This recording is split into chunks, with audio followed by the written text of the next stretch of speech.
Pemerintah Desa Ujung Tanjung 2, Kecamatan Lebong Sakti, Kabupaten Lebong, menyalurkan bantuan tunai langsung atau BLTDD tahun anggaran 2023, bertempat di Balai Desa Ujung Tanjung 2, Senin 15 Mei 2023. Dalam kegiatan penyaluran bantuan langsung tunai dana desa ini, terdapat 57 KPM yang menerima dana sejumlah Rp900.000 untuk 3 bulannya, yaitu bulan Januari, Februari, dan Maret. Penyaluran bantuan ini dilaksanakan seperti biasanya, disaksikan oleh Babin setempat dari unsur TNI dan Polri, camat, pendamping desa, BPD, serta para penerima manfaat dari BLTDD ini. Pada penerimaannya, pemerintah desa memberikan langsung kepada penerima BLTDD.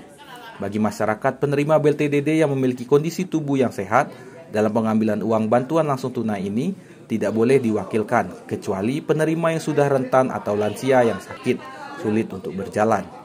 Untuk penerimaannya, uang akan diantarkan langsung ke rumah penerima oleh pemerintah desa dan didokumentasikan. Dalam pemanfaatannya, PJSKades Dise Novianti berpesan kepada masyarakat harus bisa mengatur keuangan dengan baik, seperti menggunakannya untuk membeli kebutuhan pangan dan untuk berobat bagi yang sakit. Kebetulan hari ini kita dua agenda, yaitu yang pertama pembagian BLT di Ujung Tanjung 2, yaitu bulan Januari, Februari, dan Maret, yaitu per bulannya 300.000. Artinya dalam 3 bulan ini itu kita memberikan 900.000 diberikan kepada 50 KPM penerima manfaat. Harapan kami dengan adanya pemberian bantuan BLT ini dapat mengurangi tingkat kesejahteraan daripada masyarakat penerima manfaat.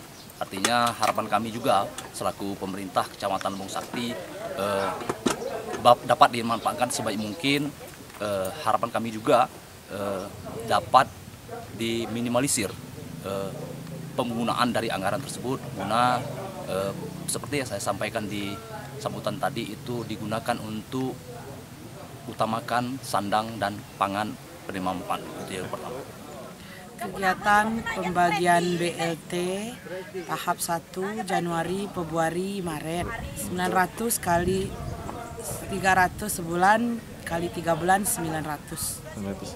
Alhamdulillah lancar, alhamdulillah sudah diterima oleh masyarakat, alhamdulillah tidak ada protes sama sekali. Bisa membeli sandang dan pangan, bisa berobat, bisa beli beras. Mengurangi itunya Bu ya? Mengurangi kemiskinan ya Pak. Dari lokasi, Tim Liputan Lebong TV melaporkan.